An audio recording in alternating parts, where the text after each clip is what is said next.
मैं जिस वक्त एमएलए था 2014 से 19 तक, कामगार बोर्ड बनना चाहिए, मैंने पूरी कोशिश की, उसके ऊपर कमेटी भी बनी, उसका अहवाल भी आया, लेकिन 5 साल गुजर गए, गवर्नमेंट ने उसको टेबल नहीं किया था हाउस के अंदर, वो अभी भी पेंडिंग है।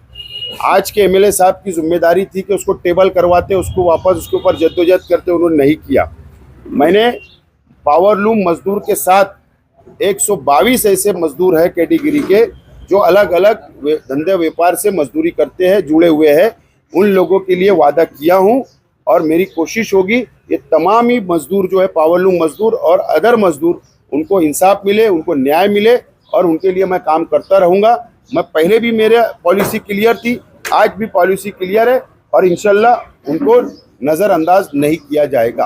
पर इल्जाम है कि आपने एक समाजवादी पार्टी को खड़ा किया है वोटों की तकसीम के लिए, तो इसका क्या खुलासा देंगे? अभी दबदबे की बात आपकी छेड़ दी है, दबदबे की बात वो भी करते हैं। एक बात समझ लो, सियासी लोग हैं हम। निहाल अहमद साहब ने भी शहर के अंदर एमएलए रहे, बहुत सबसे ज़्यादा एमएलए रहने का उनको मौका मिला। हमारे मुखालिफ ज़रूर रहे, हम लोग एक दूसरे के मुखालिफ सियासत किए, लेकिन प्रशासन पे उन्होंने हमेशा दबदबा बरकरार रखा। मैं खुले तौर पर इस बात को कबूल करता हूँ।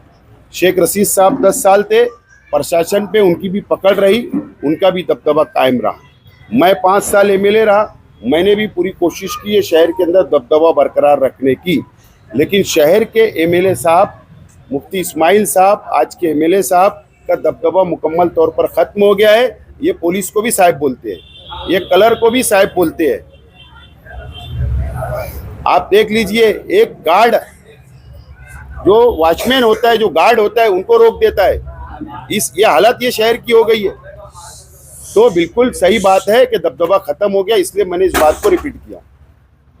और दूसरा जो इल्जाम लगाया जा रहा है अपने के साथ में, वो सवाल का ये कहा जा रहा है कि समाजवादी आप ये क्या निहाली जो है वो इतने कमजोर है कि उसको उंगली कोई पकड़ के चलाएगा। मेरा ऐसा मानना है कि अगर वो मुफ्ती मोहम्मद इस्माइल कासमी साहब के साथ 19 में थे तो बहुत पवित्र थे, बहुत साफ सुथरे थे। बीजेपी में जो जाता वॉशिंग मशीन में धो के आ जाता, साफ हो जाता। आजकल ऐसा हो गया मुफ्ती साहब के पास जो रहने वाले वॉशिंग मशीन के धोए हुए, उनके साथ थे तो अच्छे थे। अगर उनकी नाकामी से परेशान होकर अगर उन्होंने अपना रास्ता अलग चुना तो इसका मतलब शेख आसिफ ने खड़ा किया। हमारा जितना लंबा पीरियड निहाल अहमद साहब के परिवार से और उनकी पार्टी से संघर्ष रहा, शहर में किसी का नहीं रहा। जितना हमारे खिलाफ उन्होंने तहरीकें चलाई, किसी पार्टी ने नहीं चलाई। हमारा उनका सियासी नज़रिया बिल्कुल अलग है। हम हमारी लाइन से चल रहे, वो उनकी लाइन से चले, ये बात बिल्कुल गलत है।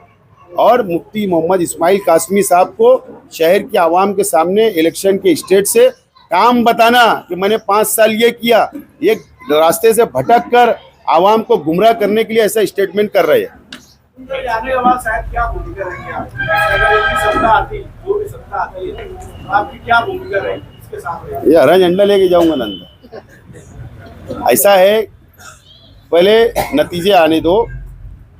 मैं भी शहर छोड़ के नहीं जाऊंगा, आप भी शहर छोड़ के नहीं जाएंगे, और ये मेरे जिम्मेदार है। ये मुझे जहाँ पे बोलेंगे यहाँ ये करना है तो मैं वो करूँगा।